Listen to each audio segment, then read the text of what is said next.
എല്ലാ ദിക്കുകളിലും എത്തി അവിടുത്തെ കാര്യങ്ങൾ അന്വേഷിക്കുന്നവരാണ്. അവർ പറയുന്ന ഉപാധികൾ കുറച്ച് കാര്യങ്ങളുണ്ട്. അതായത് മനസ്സിന് അസുഖമായി പോയി അത്ര.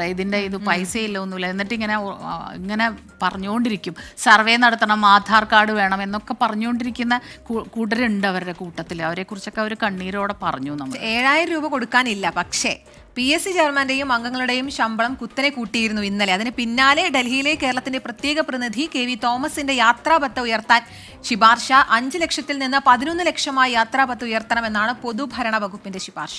PSC അംഗങ്ങളുടെ ഉൾപ്പെടെ ശമ്പളം വർദ്ധിപ്പിച്ചതിനെതിരെ പ്രതിപക്ഷം രംഗത്തെത്തിയിട്ടുണ്ട്. ശമ്പള വർധന ആവശ്യപ്പെട്ട് ആശാ വർക്കേഴ്സ് ഉൾപ്പെടെ തെരുവിൽ സമരത്തിലാണ്.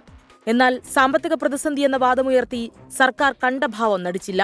ഇതിനിടയിൽ PSC ചെയർമാൻ അടക്കമുള്ളവരുടെ ശമ്പളത്തിൽ വൻ വർധനയാണ് ഇന്നലെ സർക്കാർ വരുത്തിയത്.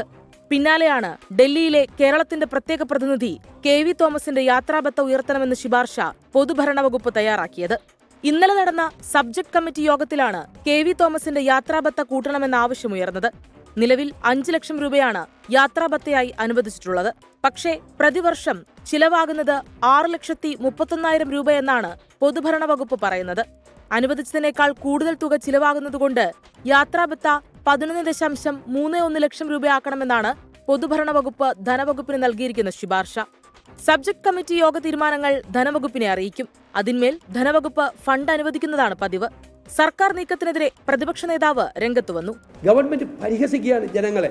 സ്വന്തം ആളുകൾക്ക് വേണ്ടി എന്തും ചെയ്യും, ഞങ്ങൾക്ക് ഇഷ്ടമുള്ളത് ചെയ്യും എന്ന് പറഞ്ഞ് ജനങ്ങളെ നോക്കി പരിഹസിക്കുകയും വെല്ലുവിളിക്കുകയുമാണ് ഈ സർക്കാർ ചെയ്യുന്നത്. ഇത് ശരിയല്ല. ഈ വർദ്ധിപ്പിച്ച അവരുടെ വേതനം പിൻവലിക്കണം എന്നാണ് ഞങ്ങൾ ആവശ്യപ്പെടുന്നത്. ഭീകരമായ കൊള്ള നടക്കുന്നുവെന്ന് BJP അധ്യക്ഷൻ K. സുരേന്ദ്രനും കുറ്റപ്പെടുത്തി.